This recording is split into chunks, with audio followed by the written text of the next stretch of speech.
Bonjour bien-aimés dans le Seigneur, bonjour à toutes les épouses de Jésus-Christ. Que la grâce de notre Sauveur et Seigneur Jésus soit sur nous tous encore ce matin. Éternel, merci pour ce moment favorable que tu as préparé d'avance, Seigneur, pour que nous puissions encore nous exhorter ce matin. Je prie par ta grâce que toute parole qui sortira, qu'elle vienne de ton esprit, qu'elle vienne de toi, qu'elle soit la révélation de ta pensée, le désir de ton cœur, et que cela puisse impacter chacune de nos vies ce matin. Dans le nom précieux de Jésus-Christ. Amen. Ce matin, bien-aimés, j'aimerais nous parler sur le thème des gens qui prient et qui, il y a des jours, ils disent qu'il manque de sujets de prière. Les gens qui prient et qu'il y a des jours, ils disent qu'il manque de sujets de prière. La Bible dit dans Luc, au chapitre 18, le verset 1, « Et Jésus leur adressa cette parabole pour leur montrer qu'il faut toujours prier et ne point se relâcher. » Qu'il faut toujours prier et ne point se relâcher. Mais il arrive souvent qu'à des moments de prière, qu'on se dise « je n'ai pas de sujet de prière ». Quand on voit quelqu'un qui prie pendant 1 heure de temps, 2 heures de temps, 3 heures de temps, 4 heures de temps d'affilée, d'autres 8 heures de temps d'affilée, d'autres 10 heures de temps, un peu comme les prières de Jésus, parce que oui, Jésus faisait des prières allant de 10 à 12 heures parfois. On se demande, mais comment il fait pour prier même 1 heure de temps? D'autres disent souvent, il dit même quoi à Dieu? Ah, c'est toujours la prière comme ça. Moi, je ne peux pas prier 30 minutes, je vais dire quoi à Dieu? Après, on va se donner des raisons du genre, en tout cas, la Bible dit de ne pas multiplier de vaines paroles devant Dieu. Que tes paroles soient peu nombreuses, etc. Bien-aimé, c'est un véritable problème de manquer de sujets de prière. Quand on est dans la présence de Dieu, c'est un problème. Ce n'est pas quelque chose de normal. C'est un problème.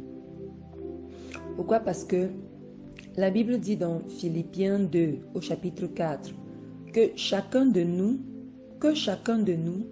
au lieu de considérer ses propres intérêts, considère aussi ceux des autres. C'est-à-dire quand on estime avoir déjà fini de prier pour nous et on se dit qu'il n'y a plus d'autres sujets de prière, c'est qu'on a un problème. Je vous assure, bien-aimé, c'est un problème.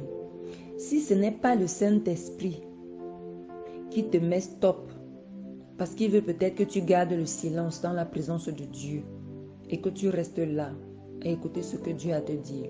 Mais si tu sens que tu sens en toi le désir de prier, mais tu ne sais pas quoi dire ou quel sujet évoquer, c'est un problème. C'est un problème, bien-aimé. C'est un problème car l'apôtre Paul a dit, nous ne savons pas ce qu'il convient de demander dans nos prières, mais le Saint-Esprit sait.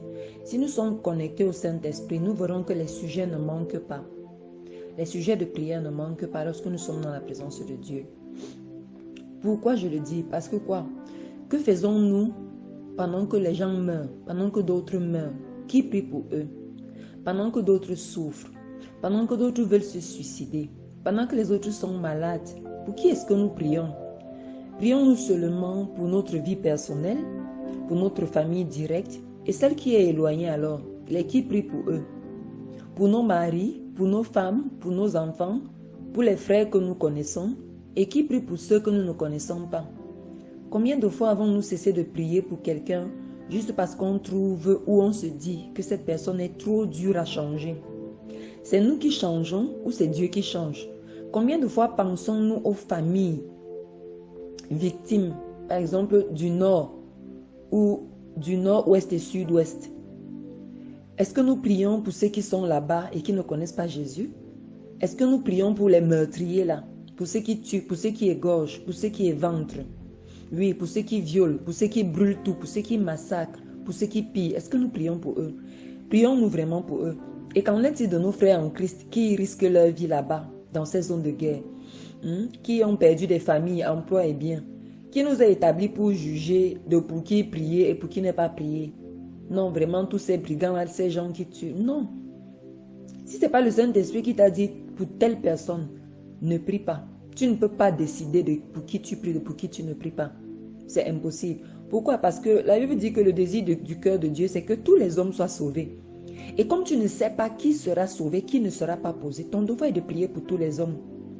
Nous ne pouvons jamais manquer de sujet de prière. Jamais. Je dis encore, sauf si c'est le Saint-Esprit qui, dans la présence de Dieu, te conduit dans autre chose. Et il peut te maintenir là même des heures. Parfois, le Saint-Esprit peut te maintenir 1 heure, 2 heures, silencieux dans la présence de Dieu. Tu n'as rien à dire, mais il te fait rester là. Et c'est Dieu qui se met à te parler.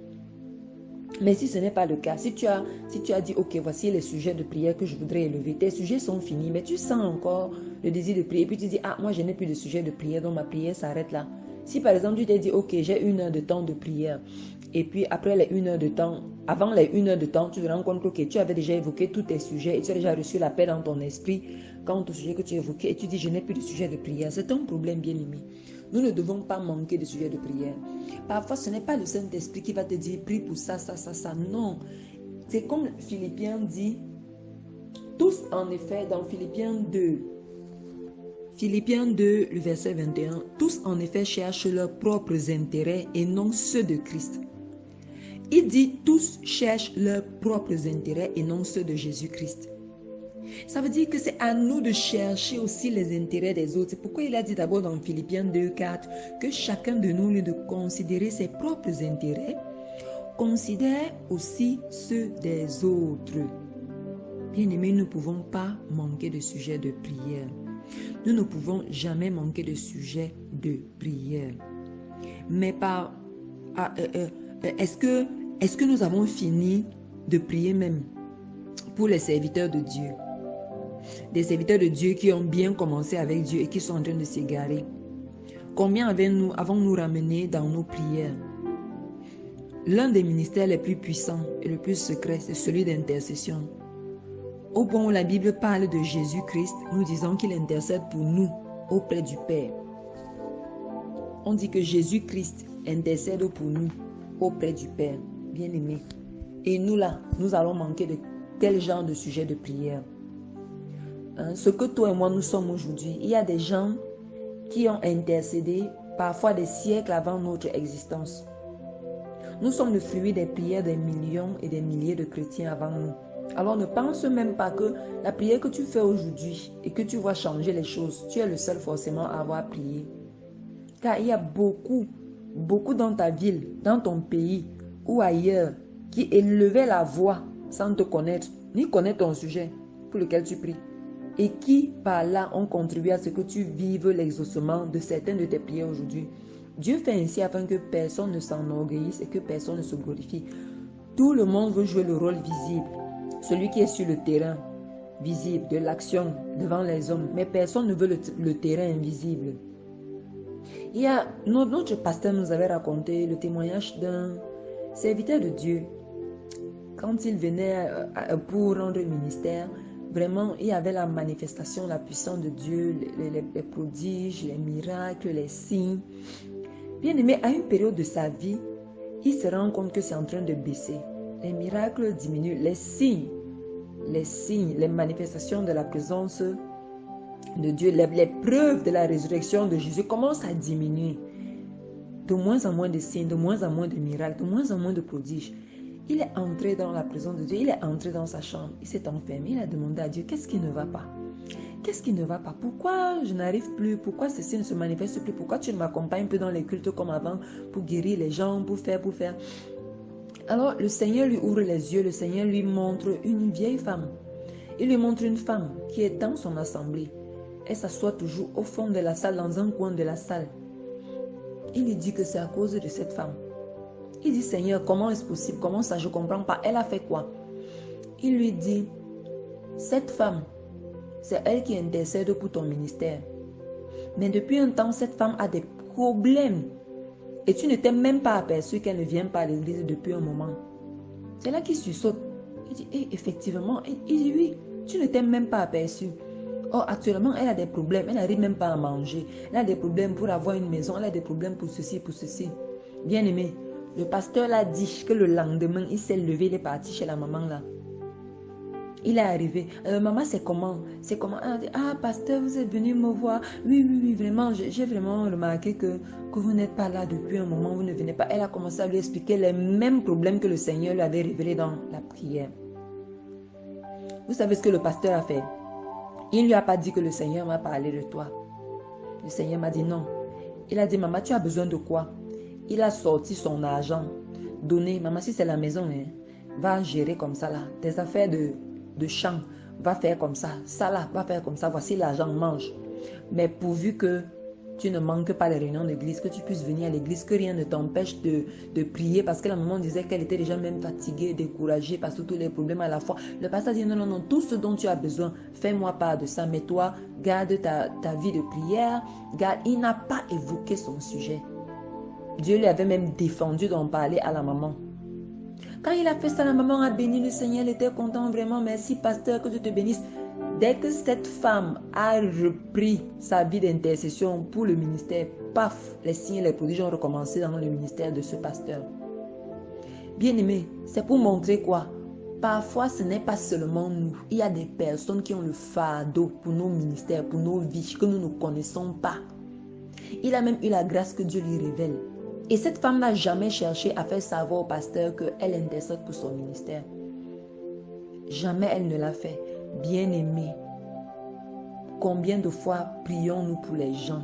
Nous ne pouvons pas manquer de sujets, je vous assure, nous ne pouvons pas.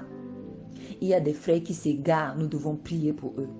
Combien avons-nous ramené? Si on s'en tient à Ézéchiel, chapitre 34, je pense du verset 1 au verset 4, où il demande à ses enfants, où Dieu demande à son peuple, à ses serviteurs, ceux qui s'égaraient, vous ne les avez pas ramenés. Il dit ça. Ceux qui se perdaient, vous n'avez pas porté secours. Vous n'avez pas. Si vous lisez Ézéchiel 34, du verset 1 au verset 3, bien aimé, nous allons tous voir que nous ne pouvons pas manquer de secours. Je disais tantôt que c'est par égoïsme, parce que nous ne savons pas considérer les intérêts des autres. Bien aimé, nous devons demander au Seigneur de nous mettre le fardeau dans le cœur pour les autres. Nous devons demander au Seigneur de nous apprendre à ne pas seulement considérer nos intérêts, nos besoins, mais ceux des autres.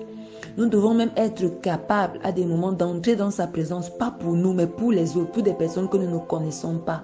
Nous devons avoir cette capacité et le Saint-Esprit peut nous rendre capables si nous sommes disposés aussi à nous soucier des autres et de leurs besoins. Le Seigneur est capable de le faire, bien-aimés. Le Seigneur est capable de le faire. Considérons aussi les intérêts des autres, les intérêts du Seigneur Jésus-Christ. Ne cherchons pas seulement nos intérêts, mais aussi ceux du Seigneur Jésus-Christ. Que la grâce et la paix de notre Seigneur soient encore sur nous tous ce matin. Dans le nom précieux de Jésus-Christ. Amen.